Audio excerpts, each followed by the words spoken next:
जय शिव दोस्तों। अगर यीशु ने कहा है सुई के नाके से होकर ऊंट का निकलना अधिक सहज है किंतु धनी का ईश्वर के राज्य में प्रवेश करना कठिन है, तो वही यीशु संत लूकस के सुसमाचार अध्याय 19 वचन 9 में जक्केउस नामक एक धनी से कहते हैं, आज इस घर में मुक्ति का आगमन हुआ है क्योंकि वो अपनी आधी संपत्ति गरीबों को देना चाहता है और जिन लोगों के साथ किसी बात में बेईमानी की है उन्हें चौगुना लौटा देता है। ना तो संत लूकस 12 के धनी ना ही संत लूकस 16 के वह बेरहम अमीर स्वर्ग में प्रवेश करते हैं क्योंकि दोनों भी अपनी संपत्ति को गरीबों के साथ बांट नहीं पाते। आज यीशु हमसे कहते हैं, हर एक को अपनी क्षमता के हिसाब से और हर एक उनके जरूरत के अनुसार हमें मदद करना है। यही हमारे इस दुनिया में जन्नत ले आ सकता है। आगे जाकर यीशु सही ठहराते हैं सन्यास के त्याग के मनोभाव को और उसका उत्तम नमूना हम यीशु में ही देखते हैं।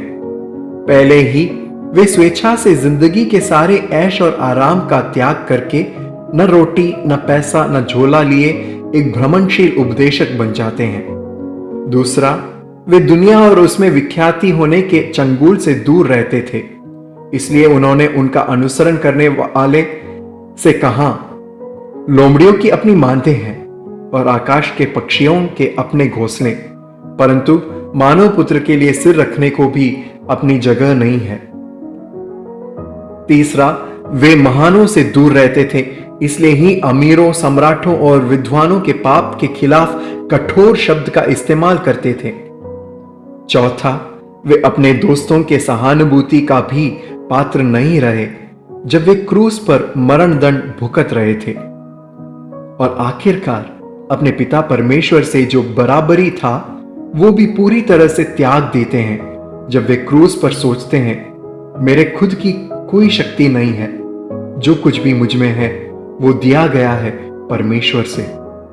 जैसे कुरिन्थियों का दूसरा पत्र अध्याय 6 वचन 10 कहते हैं, हम दरिद्र हैं फिर भी हम बहुतों को संपन्न बनाते हैं, हमारे पास कुछ नहीं है फिर भी सब कुछ हमारा है।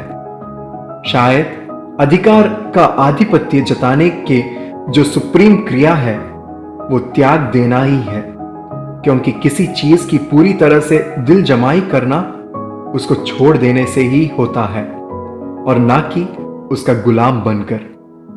क्या ऐसा नहीं लगता कि हमारी जिंदगी की सुरक्षा हमारे जीवन की असुरक्षा और अनिश्चितता में है?